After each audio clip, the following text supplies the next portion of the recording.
Feliz sábado. Espero que estejam tão animados e entusiasmados quanto eu estou esta manhã. É um prazer muito grande voltar aqui a Aveiro. Eu creio que já há uns bons 10 anos, 8 para 10 anos provavelmente, que eu não vinha aqui. E a Igreja de Aveiro, bem, eu já nem conhecia esta nova pequena maravilha. Passo a força da expressão. Vocês estão muito bem instalados. Espero que não se acomodem demasiado, mas gostei muito da vossa igreja, está muito bonita e eu penso que é muito dignificante para o nosso país vermos uma igreja que se afirma e que se instala da forma potentosa como vocês se fizeram aqui. Está bonita, muito bonita. O Senhor seja honrado com este templo. É um privilégio voltar aqui, dizia eu. Os meus contactos com a Igreja de Aveiro têm sido muitos ao longo do tempo. Eu vou fazer um pequeno historial só para nos sintonizarmos, sem que percamos muito tempo. Alguém falava, Romi falava sobre o Decátulo, já lá vão o quê? Uns 15, 20 anos? É melhor não falarmos muito, senão vão descobrir a nossa idade. Os Decátulos, eu lembro-me da Igreja de Aveiro, alguns rostos que eram jovens na altura, não é? Estão agora mudados, vemos que há rostos novos aqui na igreja. É um pouco triste constatar que há muitos rostos que estão ausentes. Esse é um fenómeno que vamos sentindo ao passar por vários lugares. Vamos falar um pouco sobre isso esta semana. Mas lembro também que tinham um forte clube de desbravadores náuticos aqui, não sei se ainda existe ou se pelo menos está assim tão forte. E talvez a igreja me conheça das sociais, dos acampamentos. No Decátulo eu estava responsável pela equipa social, portanto pelas reuniões sociais e tudo mais. Mas eu queria fazer um pequeno apanhado da parte em que estivemos talvez distantes uns dos outros. A Igreja de Aveiro e eu. Embora sempre tivesse mantido contacto com alguns dos membros, o Fábio e outras pessoas, nós estamos fora do país há cerca de 7 anos. A última vez que estivemos em Portugal foi quando foi a NET 2001 e 2002. Talvez alguns tenham assistido. Foi a última participação que eu tive com a Igreja em Portugal, essa campanha evangelística que era da União Portuguesa e da Divisão. E foi a última vez que nós estivemos aqui. Dali, nós estivemos, portanto, em Canelas, depois em Setúbal. Fomos para os Estados Unidos como missionários voluntários e estivemos por 2 anos nos Estados Unidos. Dali recebemos um convite para dirigir uma rede de televisão no Brasil. A minha esposa é brasileira, embora seja meia portuguesa, meia brasileira. Vocês vão ver que ela fala com sotaque português e sotaque brasileiro. Ela parece que tem um botãozinho que faz um clique no sotaque, porque ela está em Portugal desde os 10 anos. E nós fomos para ali, estivemos de 2004 a 2007 a dirigir essa rede de televisão. E em 2007 levámos essa rede para a Bolívia. Estivemos 1 ano na Bolívia como missionários também. E dali nos desligámos dessa rede e começámos uma experiência nova, um desafio que Deus nos colocou. Começámos um trabalho como missionários voluntários, agora é um trabalho de ministério pessoal e familiar. Então, desde 2008... até ao ano passado estivemos pelo Brasil, pelos Estados Unidos, por vários países da América do Sul e temos andado pelo mundo a pregar. Foi um desafio, eu vou contar durante a semana um pouco mais acerca dessa experiência, de como é que eu me tornei de um publicitário ou de um ilustrador, como eu era quando trabalhava com o amiguinho, em um pregador, como Deus fez essa revolução. Eu gostaria de falar também um pouco acerca de um período que antecedeu a minha saída e que talvez seja o mote de introdução para a Semana de Oração Jovem. Estamos a começar uma Semana de Oração Jovem em todo o país, sob o tema da identidade, princípios identificadores da vida. Eu creio que grande parte dos jovens e talvez até outras pessoas terão recebido a revista. Eu recomendo que acompanhemos a Semana de Oração e leiamos os conteúdos mas nós estamos com uma abordagem diferente. Dentro da identidade, nós vamos falar sobre o tema da guerra dos sentidos. Vamos falar sobre desafios jovens, coisas que são questões que se colocam aos jovens nos dias de hoje. Por isso a igreja não se vai importar, mas eu vou tratar os membros por tu, porque nós estamos numa semana de oração jovem e vai haver uma linguagem jovem.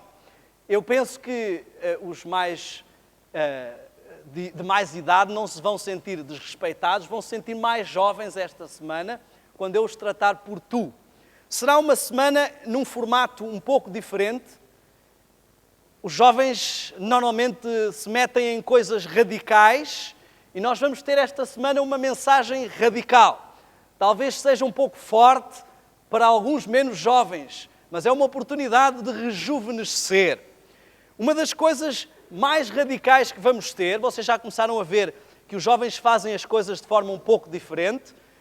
A doxologia surpreendeu alguns, não é? Porque nós queremos que as pessoas repensem os seus hábitos, não há nada de errado na doxologia, apenas queremos que elas deixem de fazer as coisas de forma mecânica. O jovem questiona todos os sistemas e volta a pensar e a encontrar respostas para si, e é isso que queremos que façam também esta semana.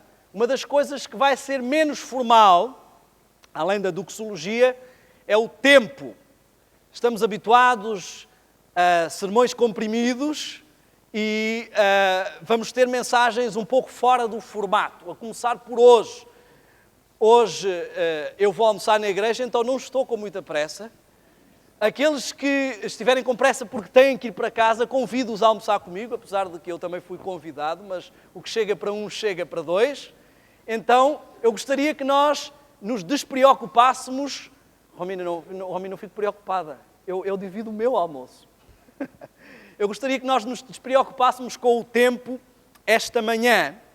Nós vamos partilhar várias experiências. O meu objetivo aqui, o jovem não gosta de moralização.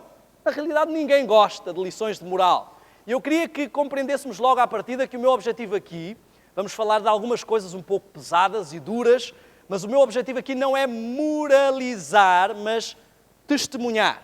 Eu quero partilhar as experiências que temos vivido, a revolução que Deus tem feito na nossa vida, para que isso possa beneficiar os jovens e a igreja na sua vida espiritual.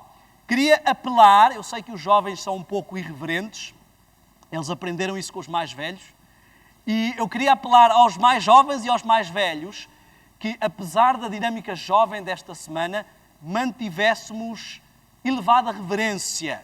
Eu tenho muita dificuldade de concentração quando há muito ruído. Eu já vi que esta igreja é bem silenciosa, bem reverente. Quero dar os parabéns à igreja, não para a sua vaidade, mas para a honra e glória de Deus.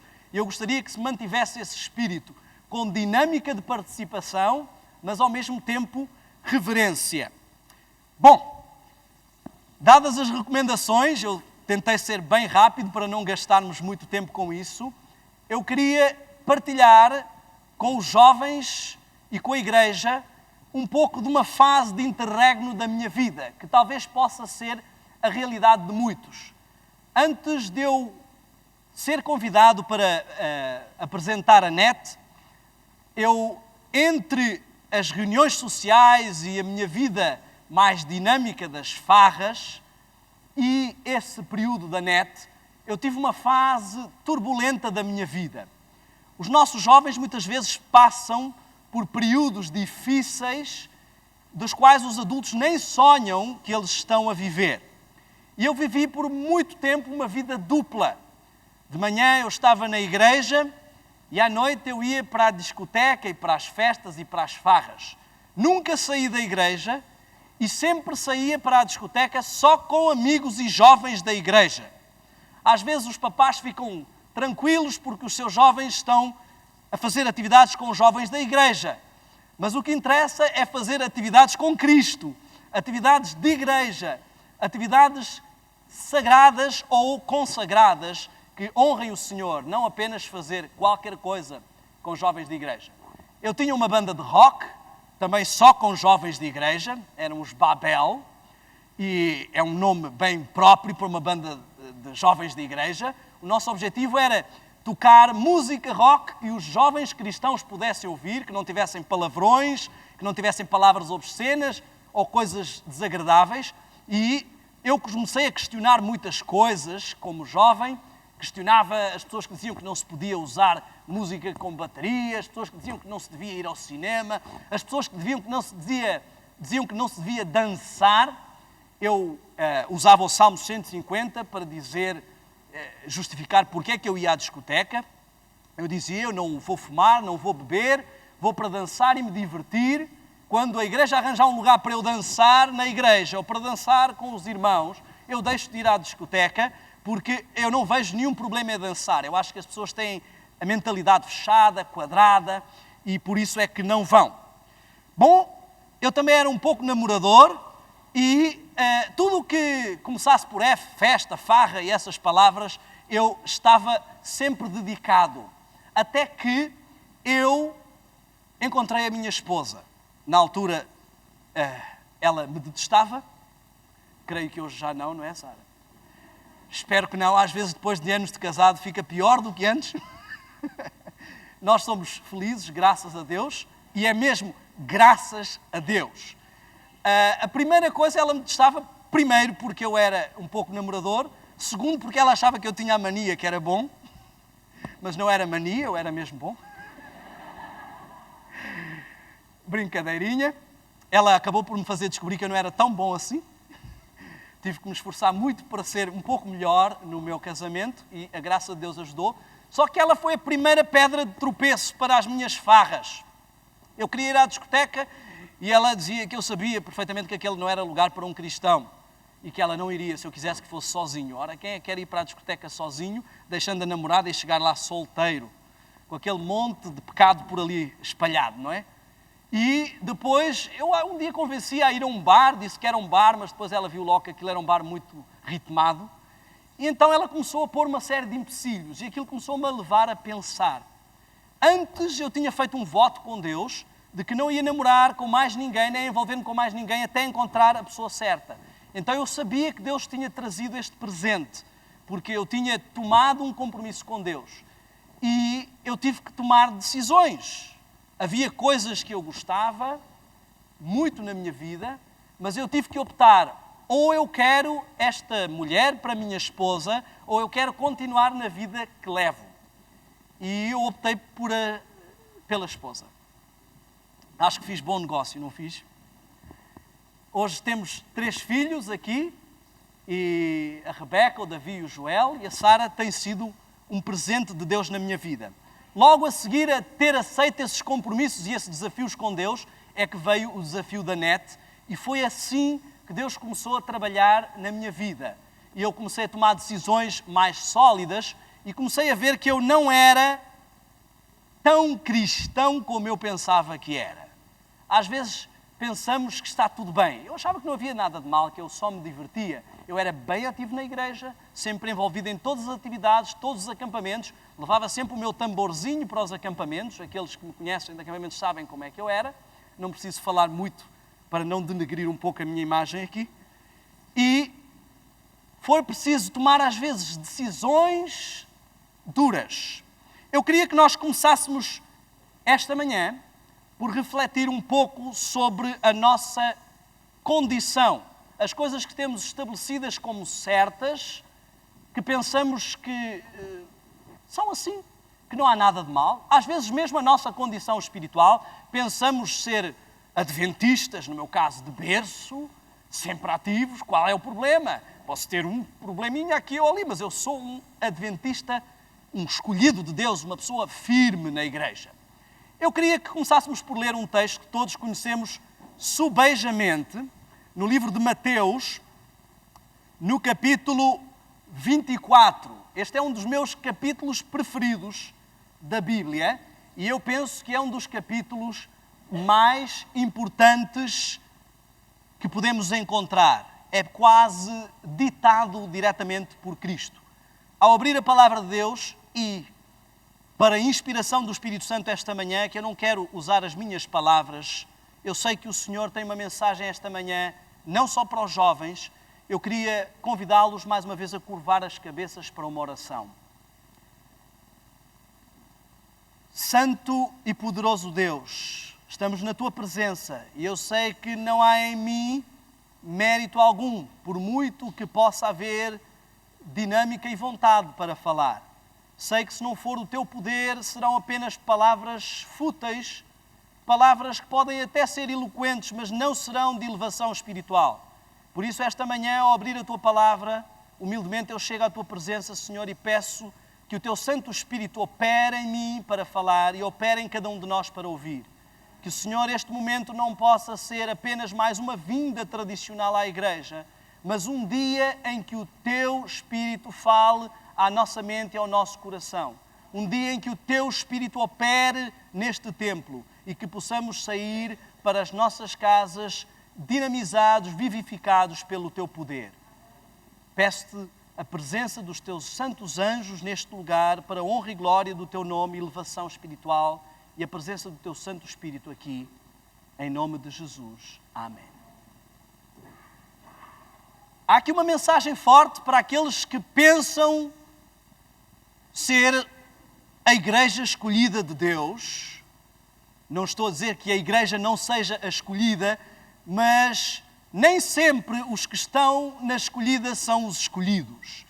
E mesmo para aqueles que pensam estar e ser os escolhidos, o mestre, que é aquele que faz a escolha, deixa aqui uma recomendação séria. No versículo 24 do capítulo 24. Fica muito fácil. Eu penso que até a providência divina nos capítulos e versículos ajudou nesta situação. Mateus 24, 24. Diz assim: porque surgirão muitos pagãos que farão tão grandes sinais e prodígios que, se possível, enganarão até os escolhidos. É isso que diz a vossa Bíblia? Diz o quê? Falsos quê? Cristos. Bom, falsos cristos. Será que o que Jesus quer dizer é: atenção, escolhidos, tenham cuidado, se virem alguém de cabelos compridos, que põe as mãos assim e fala com uma voz assim e diz: eu sou o Cristo, não se deixem enganar. Será que é isto que engana os escolhidos? Será que o diabo é assim tão ingênuo que vai tentar enganar os escolhidos com este tipo de falsos cristos? O que é que Jesus quer dizer com falsos cristos que farão tão grandes sinais e prodígios que, se possível for, enganariam até os escolhidos? Falsos cristos estão implicados num sistema de falso cristianismo. Se lermos em Tessalonicenses, somos avisados por Paulo que nos últimos dias haverá uma grande apostasia e haverá um grande engano. E diz assim: que ninguém vos engana, cautelai-vos. O que está aqui a referir-se é que há todo um sistema de falso cristianismo. Nós podemos estar envolvidos num falso cristianismo e, por ser um cristianismo e não nos apercebermos de que é falso, aí está o perigo de, mesmo pensando que estamos escolhidos, estarmos a ser enganados.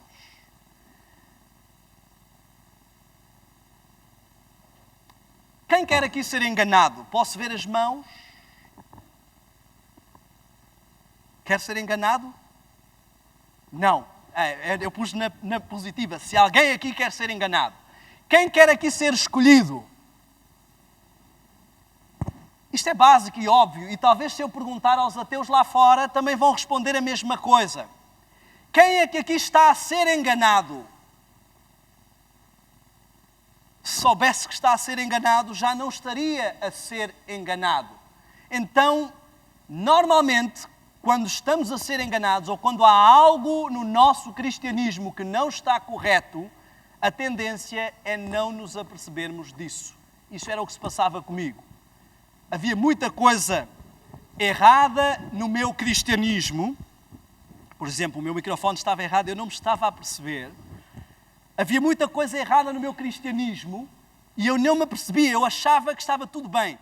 Quando havia algumas pessoas que chegavam e apontavam alguma coisa na minha vida, eu achava que eram fanáticos, quadrados, de mente fechada. e eu me guiava pela minha mente aberta, pelas ideias racionais, inteligentes a que eu podia alcançar. Bom, como é que se enganam, então, escolhidos?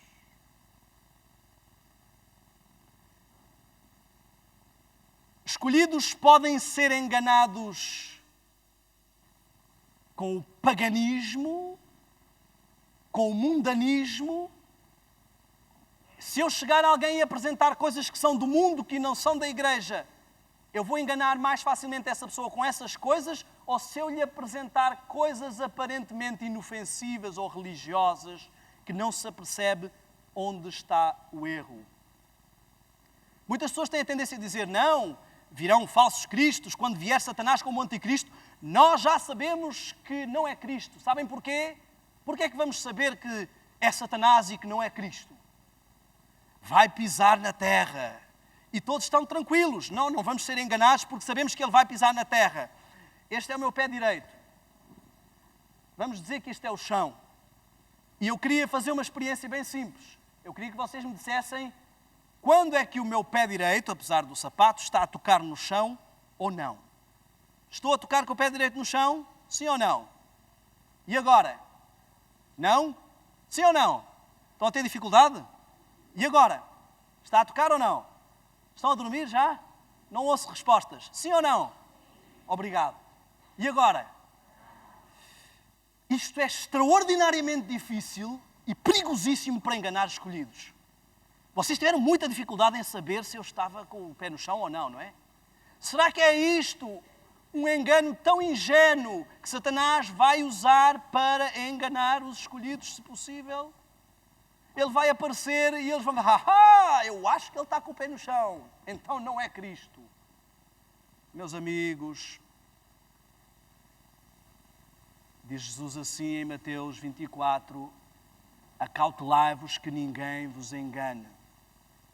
Muitos pensamos que estamos seguros, que encontramos a verdade, recebemos uma série de 28 doutrinas, sabemos a verdade, conhecemos a verdade. Coitados desses das outras igrejas. Anda para aí pessoal a guardar o domingo, anda para aí pessoal que come assim, que faz assado. Eles não perceberam ainda.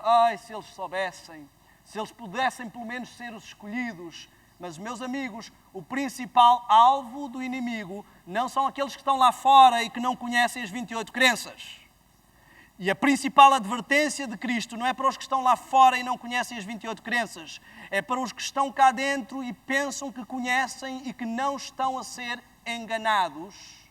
Cuidado, vocês são o principal alvo do inimigo. Quando pensamos que está tudo bem, quando alguém é enganado pelo cônjuge, ele é enganado porque pensa que está tudo bem. Se ele estivesse desconfiado, talvez não fosse enganado. Não estou aqui a recomendar que andemos para aí desconfiados. O casamento tem que solidificar-se na base da confiança. Isso foi algo que eu aprendi solidamente com a minha esposa. E eu queria que nós entendêssemos que às vezes dizemos coisas óbvias pensando que são privilégios especiais de sermos escolhidos, de sermos cristãos. Falamos sobre os sinais. Ontem o mundo foi abalado por uma catástrofe terrível. E eu não sei se vocês já repararam, mas o ano 2010 foi abalado por uma série de catástrofes terríveis. 2010 começou, para mim, a primeira grande notícia de que tenho memória é um terremoto no Haiti. Depois ainda veio inundação no Haiti, inundação na Madeira, inundação na Austrália, inundação no Brasil, terremoto no Chile, tsunamis para aqui, tsunamis para acolá, terremotos para aqui e para acolá. Somos tão escolhidos que sabemos que isto são sinais do fim. Pergunta às pessoas lá fora, que não conhecem nada de religião, se alguém tem dúvidas de que são sinais do fim. Ninguém tem dúvidas. Os cientistas sabem que estamos com um aquecimento global terrível. Já se fala em carros a energia elétrica porque as pessoas sabem, os países produtores de petróleo não revelam, mas sabem a situação crítica em que estão as reservas de petróleo. Toda a gente sabe que é o fim. Alguns falam coisas como 2012, que o mundo vai acabar, e que para muitos vai acabar até antes. Muita gente, do jeito que estão as catástrofes, para muita gente o mundo vai acabar muito antes de 2012. E alguns dizem, não, isso é alarmismo. As pessoas ficam a encarar essas coisas de forma alarmista. Mas eu queria que entendêssemos que, independentemente do alarmismo, além de Portugal estar numa fenda tectónica, além de já termos histórias de tsunamis no nosso passado, no fundo, o terremoto de Lisboa foi um maremoto com tsunami, além de todas estas possibilidades, não há neste mundo nenhum país que não seja hoje uma potencial vítima de catástrofe. E a mais que não fosse, mesmo que isso não anunciasse a vinda iminente de Cristo, isso deveria colocar-nos a todos em alerta. Eu saí de Portugal há 7 anos e 7 anos atrás, quando eu saí, as temperaturas não estavam como estavam, ou como estão, melhor dizendo, as chuvas e os calores, e isso é um fenómeno mundial. Quando no hemisfério norte é inverno, no hemisfério sul é verão.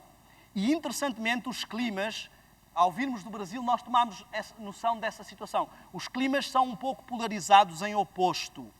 Quando é inverno aqui, é quando temos muitas chuvadas. Mas as chuvadas no Brasil são no verão. Quando é verão aqui, é quando temos muitas secas. Mas as secas no Brasil são no inverno.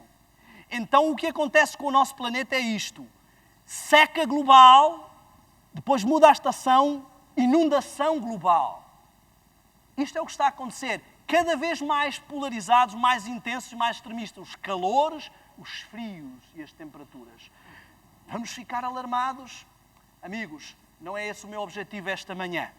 O meu objetivo apenas em falar disto é dizer que não pense que você é mais escolhido que os outros só porque já se apercebeu que o mundo está numa situação catastrófica, porque isso é o óbvio para qualquer ateu, para qualquer pessoa que não percebe nada de religião.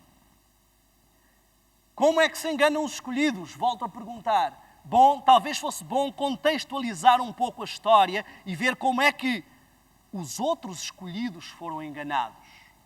Israel era o povo escolhido de Deus. Conheciam todas as 28 crenças da altura.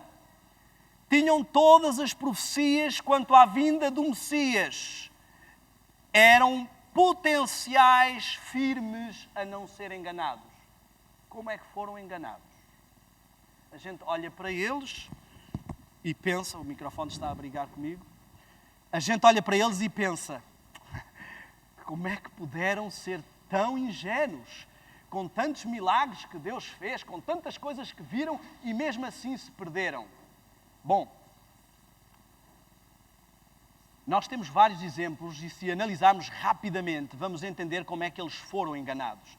Temos, por exemplo, mesmo antes de saírem do Egito, eles tomaram logo no seu seio uma série de egípcios e isso nos revela onde começou o problema. Levaram com eles hábitos do Egito. Não deixaram para trás a sua vida egípcia.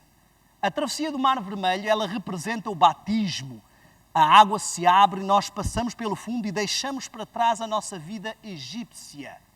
Mas eles entraram para a santificação, que é representada pelo deserto, sem quererem deixar para trás a sua vida egípcia. Alguns também são atormentados pelo passado. Uns pelos torresmos, outros pelo vinho. Muitos de nós somos atormentados. Mas nós vimos que eles quiseram, por não conseguirem deixar a sua vida passada, quiseram batizar as coisas passadas e torná-las sem problema. Primeiro aspecto. Vemos, por exemplo, outros casos da Bíblia. Balaão, estudámos esta semana. Balaão é um caso muito interessante de ser analisado, ali em Números 24 e 25. A forma como ele enganou, eu queria que nós víssemos com atenção. Primeiro, ele tentou amaldiçoar o povo várias vezes. Mas eles eram os escolhidos de Deus. Como é que você vai amaldiçoar os escolhidos de Deus? Satanás pode tentar amaldiçoar esta igreja, meu amigo. Pode levantar inimigos contra esta igreja. Pode chamar esta igreja de Babilónia. Pode fazer o que quiser e denegrir a imagem da igreja, mas ele não consegue amaldiçoar aquilo que Deus abençoou. Mas a história de Balaão nos mostra como é que Satanás pode amaldiçoar aqueles que Deus quer escolher e abençoar e que estão na igreja que Ele escolheu. O que é que Ele fez? Bom, já que não vão a mal, vão a bem.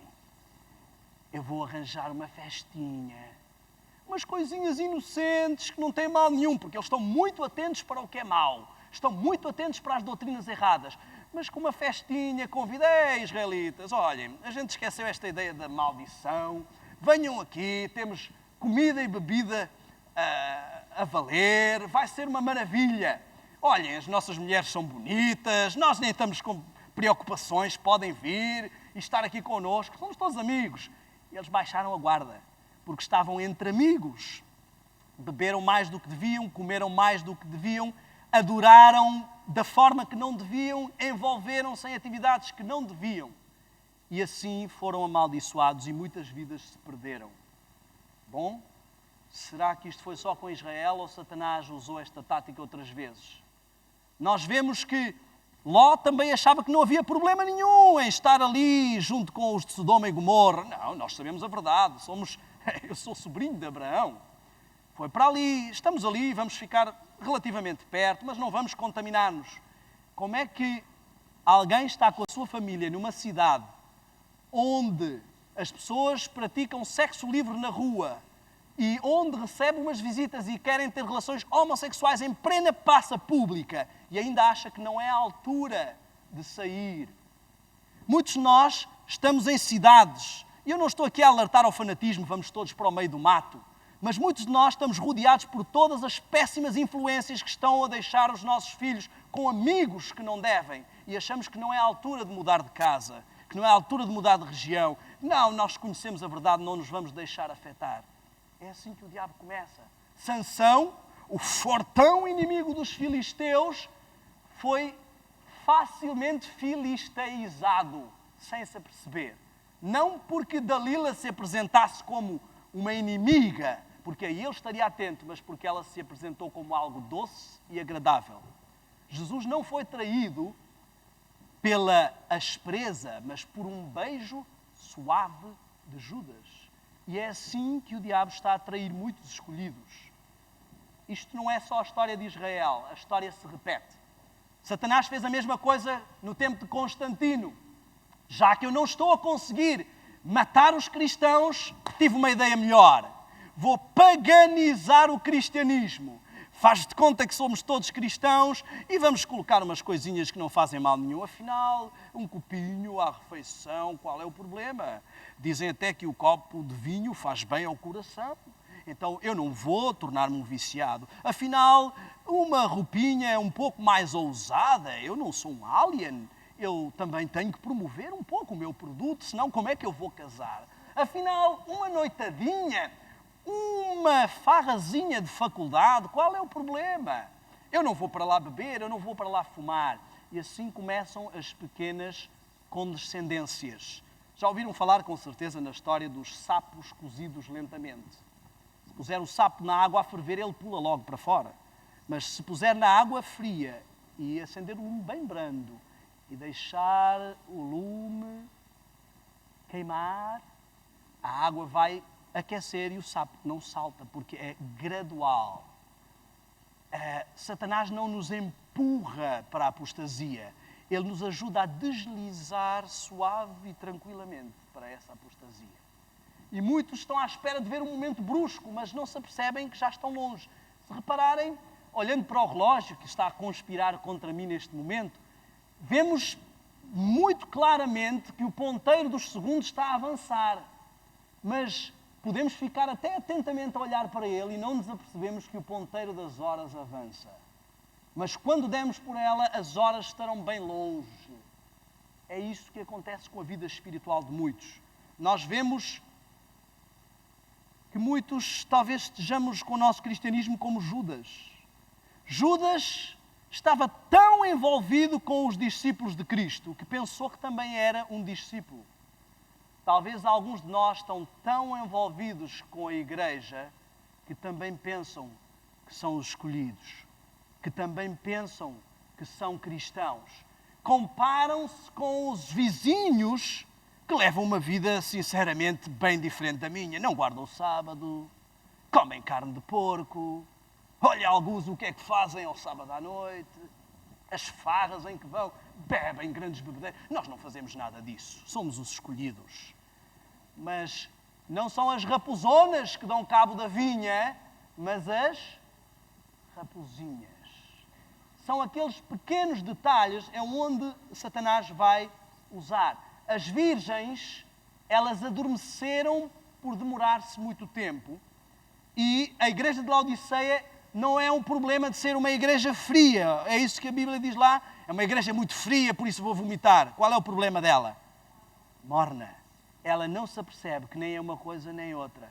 Ela acha que está quente e não se apercebe que está mais para o frio. E isso é o que mais deixa Deus perturbado, porque é o que menos dá a hipótese de agir. Reparem que Jesus não disse assim, quem se opuser a mim é contra mim. Ele diz assim, quem não se assume firmemente por mim é contra mim. Qualquer adventista que não se assume firmemente por Cristo, mas que desliza para atividades que não são de Cristo, discretamente ou com pequenas condescendências, é inimigo de Cristo. E o pior é que não nota que é. Pensa que está quente, mas está morno, porque ele está-se a comparar com os frios. E comparando o frio com o morno parece muito quente. Amigos, somos advertidos para os últimos dias. Eu queria que ainda no capítulo 24 de Mateus nós víssemos o que está aí a dizer em relação aos dias de Noé e nos apercebêssemos do que é que Deus quer dizer ao seu povo. Deus está a dizer hoje aos jovens, aos adultos, assim como foi nos dias de Noé, no versículo 37, assim como foi nos dias de Noé, será também nos dias do Filho do Homem. Vão estar distraídos com comida, bebida, sexualidade livre, entregas ao prazer e não se vão aperceber até o dia em que chegue o dilúvio e os apanhe desprevenidos. Não se aperceberam. Meus amigos, Noé não conseguia construir uma arca daquele tamanho sozinho. Ele teve a ajuda de inúmeras pessoas. E onde é que elas estão? 8 pessoas depois de 120 anos de pregação. Interessantemente, a Igreja tem levado esta mensagem por 150 anos, já vamos a caminho de 160 anos. Imaginem o que é ao fim deste tempo todo, só levarmos da Igreja 8 pessoas. É frustrante. Para um Deus que cria uma arca. Reparem, a arca tem um simbolismo, é uma proteção de Deus para salvar aqueles que querem ser escolhidos e salvos. Não é Ele, não é que fecha a arca, é Deus. Não somos nós que vamos fechar as oportunidades. Costuma-se dizer que a igreja pode ter muitos defeitos, tal como a arca cheirava muito mal lá dentro, mas é melhor estar na arca do que lá fora no dilúvio. E nós temos que entender que a igreja é como um barco. Ela tem que estar na água, mas ela não pode deixar que a água entre, porque senão ela vai afundar-se. Nós vivemos no mundo, mas não somos do mundo. E tem que haver uma distinção e uma diferença, não só por sermos diferentes. Diz que nos últimos dias muitos seriam levados por espíritos enganadores, doutrinas de demónio, diz 1 Timóteo 4:1. 2 Timóteo 3:4 diz algo muito sério. Mais amigos dos prazeres do que amigos de Deus. Amigos, aqui está um dos grandes segredos do inimigo. Ei! Ele não vai trazer um bolo de moscas e dizer assim, olha, eu tenho aqui um bolo de moscas, queres uma fatia? Ninguém vai ver um bolo de moscas. Puh! Ele vai trazer coisas apetitosas, coisas agradáveis, aparentemente inofensivas, aparentemente boas. Ele já sabe que todos nós não vamos beber café. Então, se ele quiser pôr cafeína nas veias dos adventistas, ele tem que lhes dar chocolate. Porque isso não tem mal nenhum. Que fanatismo não comer chocolate. Mas tem cafeína e teobromina. Não bebes café, não há problema. Mas nós criamos clichês. Café é do diabo. Chocolate, apesar de ser preto, também não é. Alguns vão ao chocolate branco. Não sei se é racismo. Mas o que interessa é que ele encontra sempre formas muito interessantes de nos fazer consumir as mesmas coisas. Não bebes vinho? Não. Vinho, na minha igreja não bebemos vinho. Porquê? Porque a Bíblia diz que vinho ou bebida forte é escarnecedor. Que eu saiba, as colas e os refrigerantes são bebidas fortes. Você já viu o que é que acontece ao nariz? Quando bebe uma coisa daquelas? Cafeína, todas as coisas que possam ser viciantes, o caramelo, todo o tipo de estimulantes consumimos, desde que não tenham o rótulo de vinho. Clichês. Satanás gosta de trabalhar connosco com clichês, tabus. Criamos tabus com determinadas coisas. Elas são do diabo, mas as outras, quer dizer, toda a gente faz. Ninguém fica alcoolizado com uma cola, não é? É assim que ele trabalha. Ele trabalha com o subtil. Israel pensava que conhecia as profecias. Tinham todas as profecias. Mas eles não estavam a estudar devidamente. Era algo que tinham ouvido quando tinham feito o estudo bíblico e as 28 doutrinas, mas não estavam a acompanhar. Eu queria que fizéssemos um pequeno check-up esta manhã.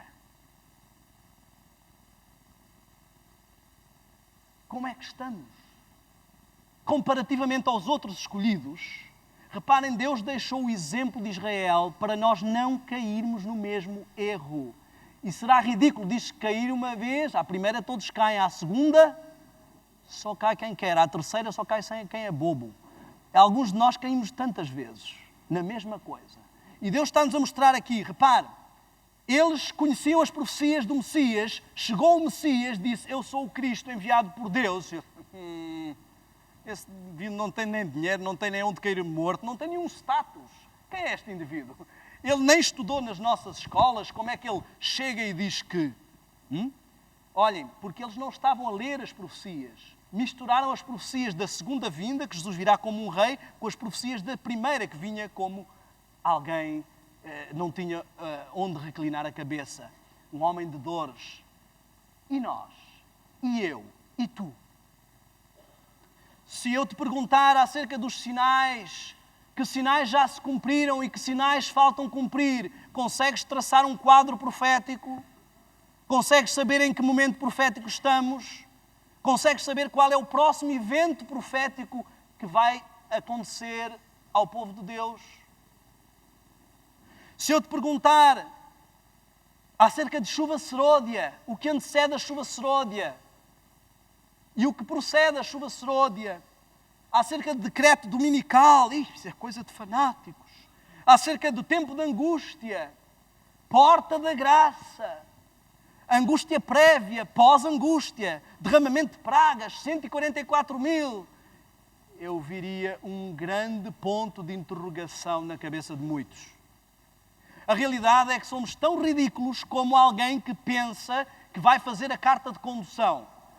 Vais fazer a carta? Vou fazer a carta. Epá, isto é maravilha, vou começar para aí a conduzir, pá, vai ser uma maravilha. Então, e já vais quantas aulas já foste? Aulas? Para quê aulas? Aquilo não tem nada que saber. Eu já vi lá o meu pai, como é que ele faz. Um pé pisa aqui, outro pé pisa ali, toca ali, pá, o volante assim, aquilo tem alguma coisa que saber. Mas eu acho que era melhor tu ires aprender alguma coisa de código. Não, chegando a hora, pá, faça ali o exame e vai ser uma maravilha. Com a cartinha na mão, vou para onde eu quiser com os meus amigos. O que é que vai acontecer a um indivíduo destes? É um indivíduo que não tem noção do que está a falar. E muitos de nós falamos em vinda de Cristo, tempos do fim, e não temos a mínima noção daquilo que estamos a falar. Deus pôs estes sinais para ajudar o seu povo a saber. E os escolhidos são os que sabem. Quem já esteve em acampamentos de barbadores sabe sobre as pistas. Se eu não souber os sinais de pistas, o que é que eu vou fazer numa pista? Vou ficar a olhar para a seta, a coçar a cabeça? Sinais, mensagem, eu não sei quantos passos, vou ficar a olhar para aquilo? Azimute, vou ficar à nora? Porque eu não vou saber nada de sinais de pistas. Como é que nós queremos passar pelas dificuldades que se aproximam se não conhecemos nada de profecias? Irmão, profecia é muito complicada. Aquilo é bestas, é chifres, quem é que percebe daquilo? Mas eu conheço muitos jovens aqui que decoraram a tabela periódica. Eu acho a tabela periódica muito mais difícil. Há pessoas aqui que andam a estudar a raiz quadrada, sistemas de equações. Isso é muito mais difícil do que profecias e vocês aprendem porque põem a energia nessas coisas. A realidade é que não estamos preocupados com coisas espirituais. Achamos maçadoras, desentusiasmantes e não temos dinâmica espiritual. E ainda batemos no peito e dizemos que somos escolhidos. Escolhidos que nem sabem quais são os sinais para a saída de emergência. Eu viajo muitas vezes de avião por ir para vários lados pregar e eu lembro-me que eu sempre achava monótono aquelas senhoras que chegavam: senhores passageiros, em caso de despressurização, máscaras de oxigênio cairão imediatamente. Em caso disto ou aquilo, siga os sinais. Até que eu vi uma reportagem de um avião que aterrou no rio Hudson, de emergência, devem ter assistido isso aqui também, e que as pessoas saíram e um senhor disse assim: nunca mais fique distraído quando as hospedeiras estiverem a dar as instruções. Eu pensava que elas só estavam ali para servir uma bebidazinha e dizer umas coisinhas que era só para fazer gestos, todas carinhas larocas, e descobri que elas são extremamente importantes na hora de uma emergência. A mesma coisa se passa com os sinais que estão no chão a indicar a saída de emergência, com as placas que dizem saída de emergência. Se eu ignorar estas coisas, eu não vou saber sair. Em que momento estamos, amigos? Quase no fim, todos podem dizer, até os ateus. E o que é que eu conheço do fim? E quanto eu sei da saída de emergência? O quanto eu tenho estado envolvido a construir uma arca na qual eu não vou entrar? Cargos de igreja, atividades. Somos uma igreja muito ativa, vamos para aqui, vamos para acolá. Mas de Cristo, de mensagem, de conteúdo, espremo e não sai nada. É assim que se enganam os escolhidos. Eles ficam todos tranquilos. O diabo está mais preocupado com as pessoas lá fora do que com muitos de nós aqui dentro que estão tranquilos, convencidos de que está tudo bem. Quem é que aqui quer ser enganado? Não ser enganado não é uma questão de não querer. As pessoas que são enganadas, nenhuma delas quer ser enganada. É uma questão de estar desavisado. E o primeiro passo para ser enganado pelo inimigo é estar desavisado e não conhecer os avisos do nosso mestre e líder. Estamos no tempo do fim, no Yom Kippur, na fase mais periclitante da história da igreja. Deus precisa hoje de jovens mais firmes que Daniel, mais firmes que José. Ele precisa hoje de uma igreja mais fiel do que a igreja da Idade Média que foi perseguida. Porque o que vamos enfrentar agora, nenhum período da igreja enfrentou. E nós o que estamos a fazer? Sentados em cima da doutrina? Amigos, será que o diabo vai entregar a nossa salvação de mão beijada? Não é isso que a Bíblia diz. Diz que ele anda rondando como um leão. E alguns não estão a dar muito trabalho a este leão. Amigos, acham que o diabo anda a brincar? Acham que se vocês perdessem uma eternidade sabendo o que ficou no céu e soubessem que os outros vão para lá gozar essa vida eterna, vocês iriam ficar pouco chateados? Acham que ele passou 6.000 anos no inferno sentado sem saber o que fazer à espera que chegasse a destruição?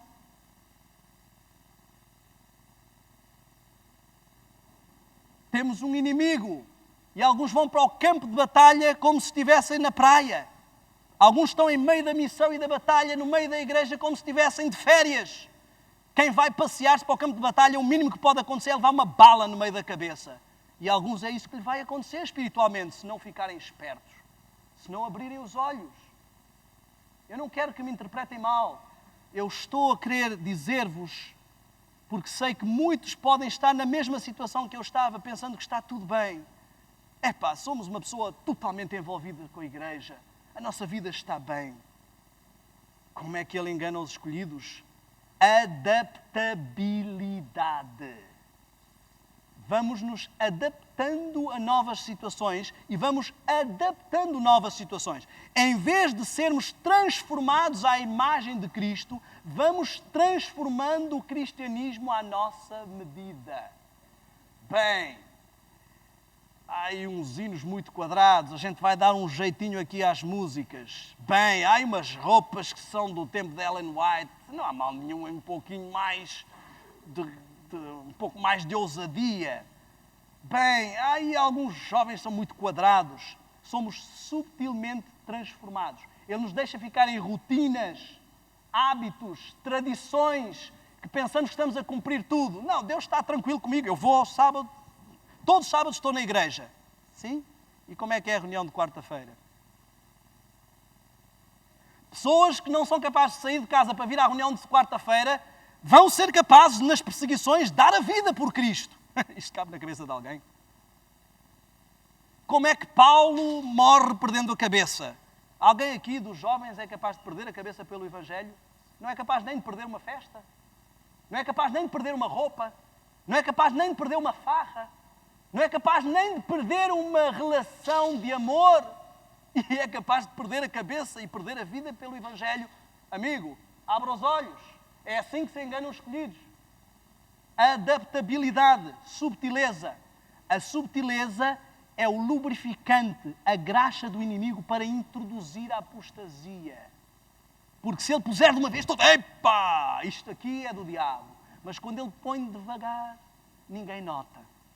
E estamos a pouco e pouco adaptando-nos por manobras de diversão, que é o que ele faz. Como eu disse, ele tentou vencer a igreja pela força, mas viu que não dava. E está agora a tentar vencer a igreja pela tranquilidade. Meus amigos, eu tenho andado por lugares do mundo onde eu tenho visto as condições em que irmãos nossos adoram a Deus. Pessoas que fazem 5 quilómetros, 10 quilómetros só para ir à igreja a pé. Pastores que vão e têm igrejas, 30 e tal igrejas. Conheci um pastor no norte do Brasil e ele só tem uma moto, outros têm bicicleta para ir para vários lados, quilómetros e quilómetros. Chegam a ter 30 e tal igrejas que estão a 100 quilómetros umas das outras. Irmãos que se reúnem em igrejas de tijolo. Irmãos que se reúnem em lugar onde não podem. Estivemos na Bolívia numa igreja dentro da prisão. Irmãos que não têm a possibilidade de estar como nós. Mas nós estamos tranquilos. É assim que se enganam os escolhidos. Amigos,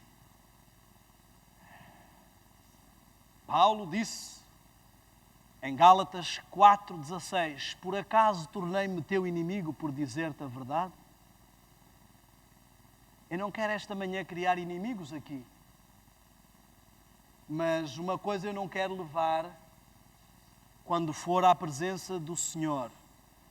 É a pergunta de que Daniel, eu te enviei àquela igreja para falar o que era preciso falar e tu não falaste nada e por causa de teres ficado calado, fulano e cicrano não foram advertidos. Reparem, a minha missão não é tomar decisões. Existem, vou falar um pouco para os jovens agora, existem uma classe de jovens que são os emos.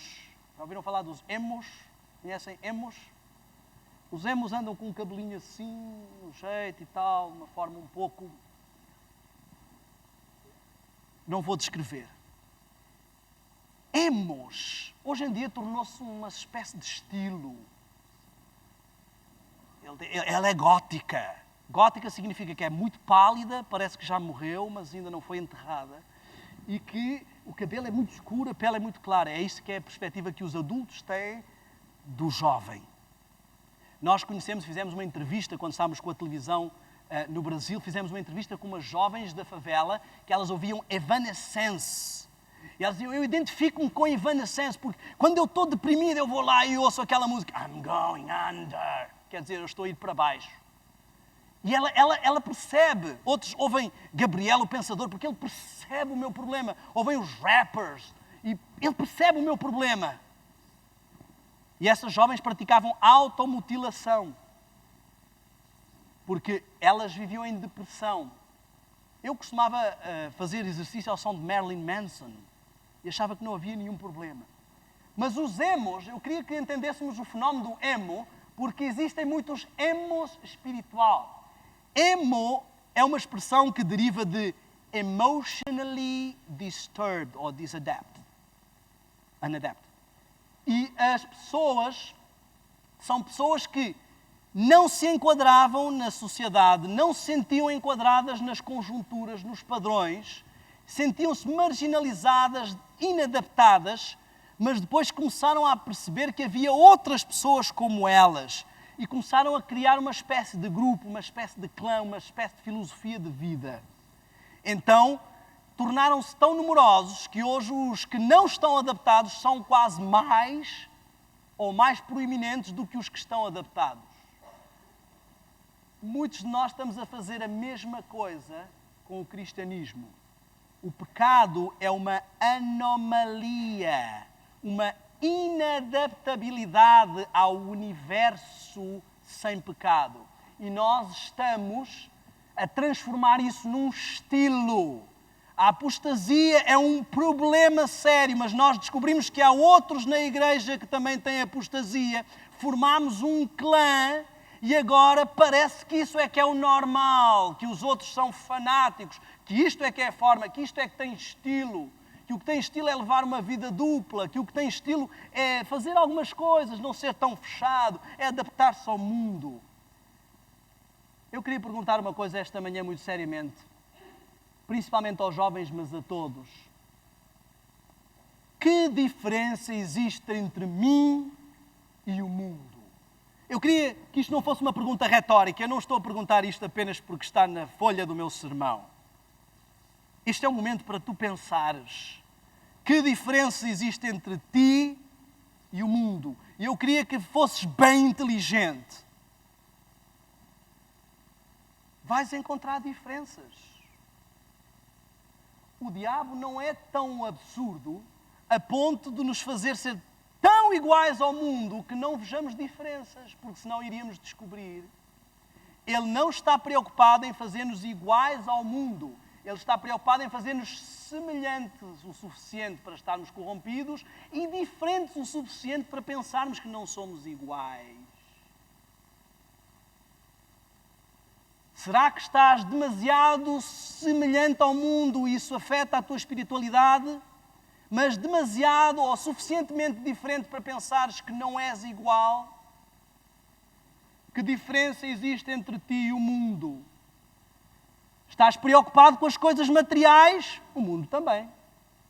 Estás preocupado com o trabalho, com a faculdade, com o mestrado? O mundo também.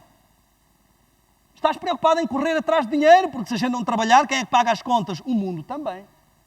Estás preocupado em acompanhar a moda, não ficar para trás, não ser retrógrado, ter um certo estilo no meu vestir, que reflita a minha personalidade? O mundo também. Dás mais valor à Bíblia ou dás mais valor à ciência? Porque se dás mais valor à ciência do que a essa retrógrada da Ellen White e da Bíblia, o mundo também. Não tens tempo, nem gosto, nem paciência para as coisas espirituais, nem entusiasmo, o mundo também. Estás a vestir-te de forma semelhante a eles? Comes, tirando ali o presunto, o porco, mas o teu sábado à noite, as tuas pizzas, o teu fast food, é igual. A tua forma de divertir-te é igual. A música que tu ouves é igual. Qual é a diferença entre ti e o mundo? Porquê é que vais ser escolhido e Deus vai queimar os outros todos? Só porque dizes ser diferente? Muitos de nós já nem queremos realmente ir para o céu. Quem é o jovem que quer ir para um lugar onde não há McDonald's, não há cinemas luz ao mundo, não há Blockbuster, não há Nintendo, Wii, não há nada das farras, nem festas, nem tunas de faculdade, nem queima das fitas? Quem é que quer estar num lugar tão monótono, passar a eternidade a tocar uma harpa e de nuvem em nuvem.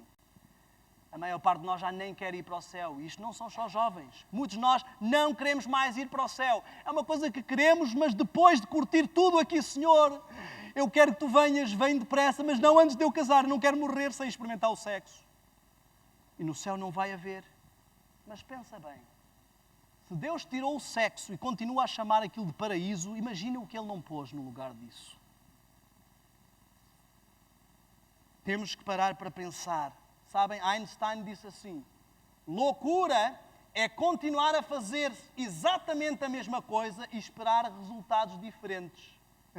Loucura é continuar a fazer as mesmas coisas que o mundo faz e esperar ter espiritualidade forte, e esperar ir para o céu, e esperar ser um escolhido, e esperar não ser enganado. Isso é loucura. Isso é adaptabilidade. Isso é o engano. Amigos, quanto tempo passamos diariamente com Deus? Muitos de nós não passamos mais tempo com Deus do que o mundo. Muitas pessoas aí fora também fazem uma oração de manhã, à pressa para ir para o trabalho. Toda a gente aí fora quer que Deus abençoe a vida delas. Não somos só nós. Quanto tempo dedicas diariamente, semanalmente, mensalmente ao evangelismo, à missão? O diretor de trabalho missionário normalmente tem que arrastar as pessoas, tem quase suplicar.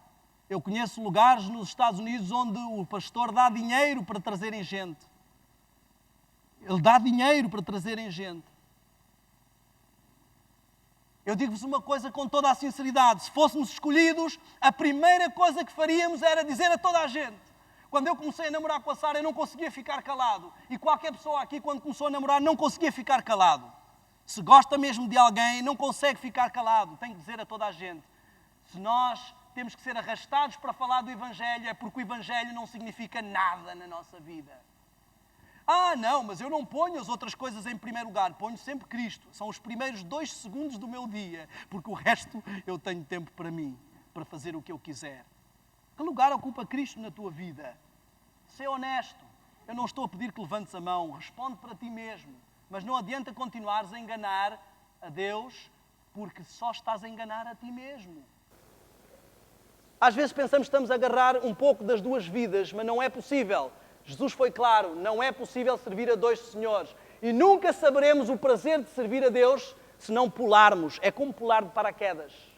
Sabem? Eu já fiz muita coisa divertida da minha vida e nunca fui tão feliz como hoje sendo um missionário. Eu passo de manhã à noite preocupado com as coisas de Deus e nunca fui tão feliz, nem na discoteca, nem com a banda, nem a tocar baixo, nem a andar de moto a 260 km horários. Mas para isso eu precisei tomar decisões. Deus me encostou à parede e disse, ou dentro ou fora, ou sim ou sopas, ou quente ou frio. E esta manhã Ele está a fazer a mesma coisa contigo. Sabes porquê?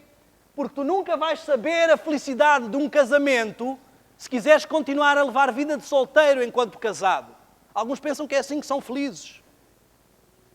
Mas a plenitude da unidade de um casal é algo maravilhoso que só é encontrado quando eu decido assumir um compromisso sério. E nunca vão saber a maravilha do cristianismo se continuarem com um pé dentro e um pé fora.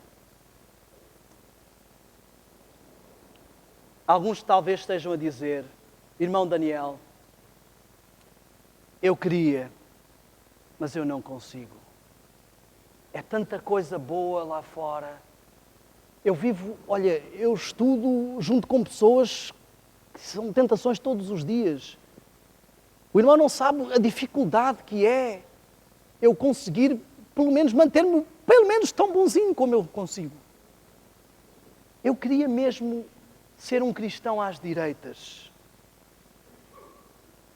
Sabem, quando a gente escreve no Facebook ou no chat, no Skype, sei lá, e põe 2 pontinhos e um circunflexo para baixo. Esta é a realidade cristã de muitos de nós, muitos jovens. Tristeza, apatia, frustração. Eu queria, mas não consigo. Eu queria dizer que eu não vim aqui esta manhã para criticar e apontar as vossas vidas. Eu queria dizer que eu vim aqui esta manhã exatamente para dizer que eu era um mundano e não notava, mas pensava que era apenas um cristão radical de mente aberta. Eu queria dizer que é exatamente por causa disso que eu estou aqui para esta semana de oração. Para partilhar o que eu descobri, o que Deus me mostrou na minha vida que me estava a bloquear a força espiritual para ser um cristão feliz, entregue, dedicado a Cristo, preenchido pelo cristianismo. E é por isso que eu aqui estou. Eu vim para lhe dizer que eu era um traste espiritual, com pretensões de cristão escolhido. Eu vim para dizer, durante esta semana, que se Deus conseguiu fazer um milagre na minha vida, de me transformar de um devasso mundano com pretensões de cristão em um missionário voluntário, Ele pode fazer qualquer coisa da tua vida. Eu quero falar muito diretamente a jovens que eu sei que podem estar aqui com pecados escondidos. Eu sei que muitos jovens podem estar aqui envolvidos com masturbação, podem estar aqui envolvidos com sexo livre, com vidas duplas que nem os pais, nem o pastor, nem o ancião sonham. Essas coisas são muito boas, muito agradáveis, mas não valem nada considerando aquilo que Deus tem para nos dar. E o diabo é muito esperto, ele apresenta tudo o que há de melhor, tudo o que é agradável, tudo o que é bom, apetecível, porque sabe que não estamos a ver o resto. Eu quero dizer que o motivo porque eu estou aqui esta manhã e porque eu vou estar aqui, se Deus quiser, esta semana, é para dizer que é possível deixar de ser um puro laodiceiano e passar a ser um laodiceiano puro. Eu quero dizer que esta semana nós vamos falar sobre algumas coisas que nos vão ajudar a entender porque é que Deus coloca poder na nossa vida para vencer e essas coisas bloqueiam. Nós não vamos falar dos podes ou não podes. Vamos falar do que é que o inimigo utiliza para os escolhidos.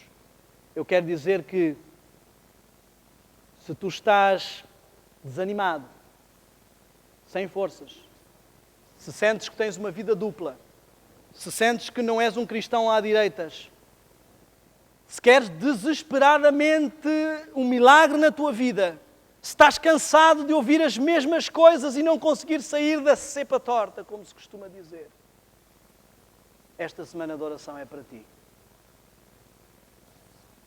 Eu vim aqui para partilhar que há um Deus que tem o poder de transformar jovens de trastes espirituais em vitoriosos, valorosos cristãos verdadeiramente radicais. E esta manhã eu tenho um convite para ti. Eu tenho um desafio, eu tenho um apelo.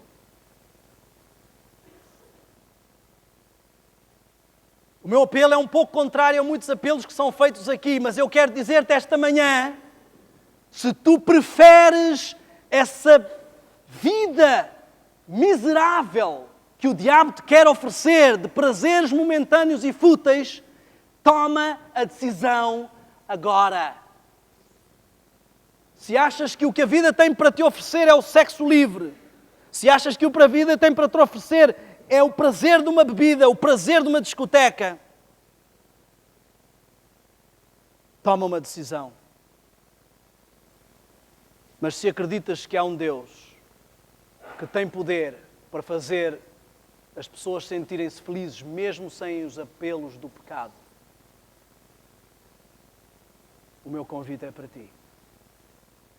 Se acreditas que há um Deus que pode enviar um pregador que não passa de alguém exatamente como tu, de alguém que enfrentou exatamente os mesmos problemas que tu, de alguém cuja sua vida está patente perante todo este país e que sabem o que eu era, e que pode pegar nessa pessoa e transformar essa pessoa num pregador, e que esse mesmo Deus pode operar na tua vida e ajudar-te a ter uma vida cristã como deve ser, este convite é para ti. O meu primeiro convite e o meu primeiro desafio é que venhas todas as noites. Não faltes nenhuma. Olha, eu não estou minimamente preocupado se esta igreja está vazia ou cheia, porque eu quero falar ou eu quero que me ouçam. Eu já preguei em lugares, já viajei quilómetros, às vezes para falar para 1, 2, 3 a 5 pessoas. Isso não me faz diferença. Mas eu sei que nós temos terríveis tradições em Portugal. Tradições de que somos um país frio. Somos da Europa, já sabe que somos frios. Isso não existe no céu.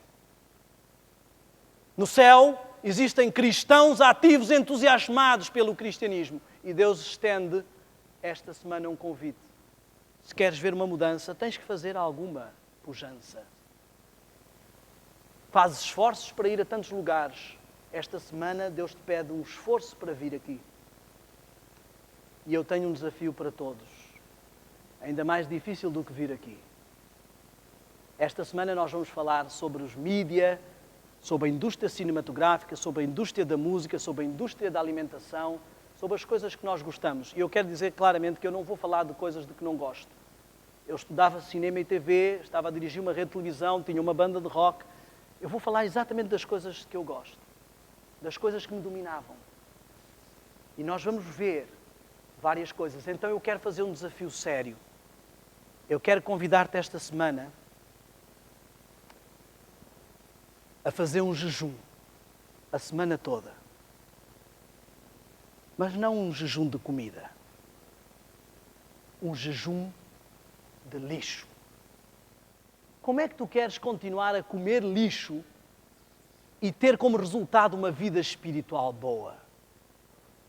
Esta semana eu tenho um desafio, não é só para os jovens, é também para os de maior idade.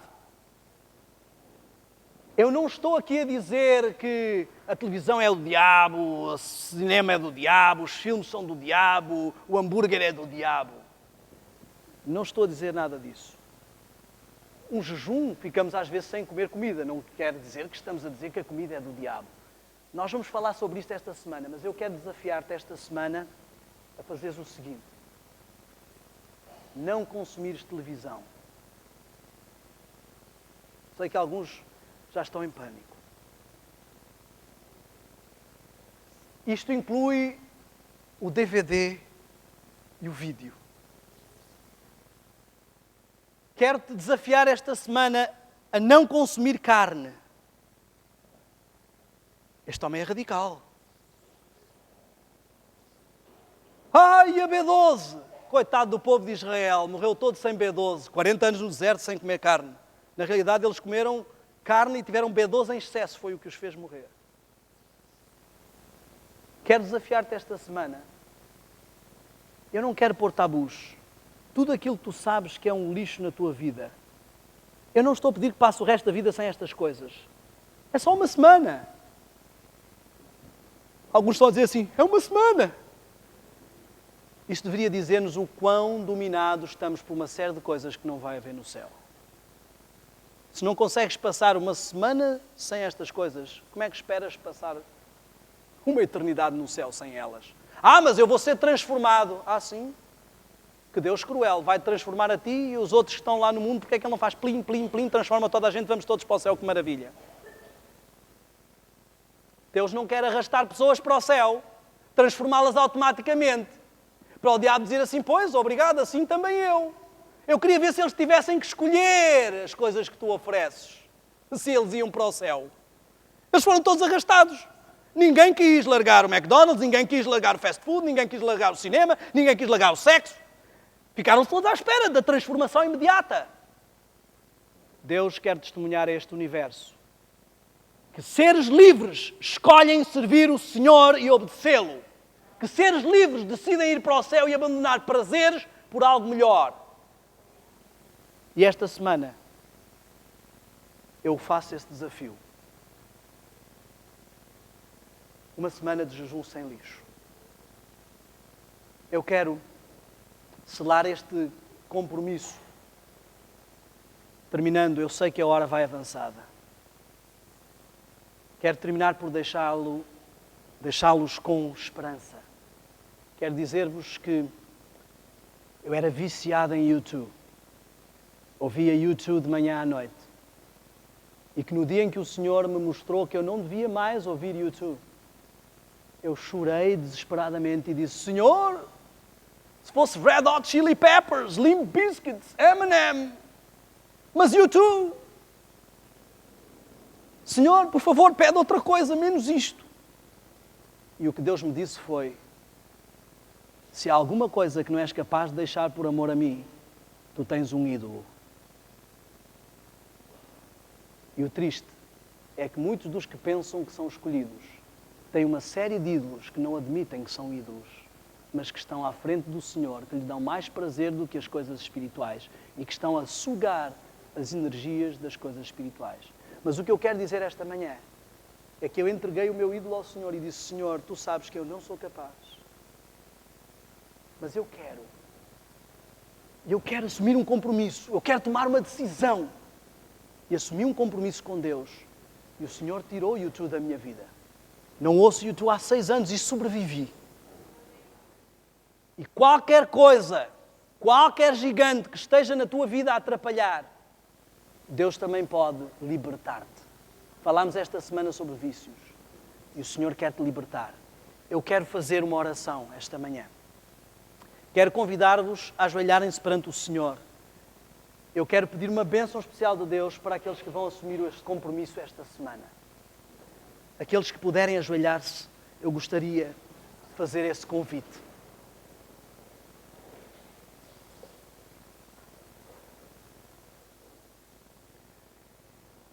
Senhor Deus Todo-Poderoso que habitas nos céus, em nome e nos méritos de Jesus, vimos esta manhã a Tua presença. Sabemos, Senhor, que o Teu Santo Espírito esteve aqui. Sabemos que os Teus santos anjos estão neste lugar. E sabemos que temos à nossa disposição todas as forças do universo para nos ajudar a vencer qualquer coisa pelo Teu poder.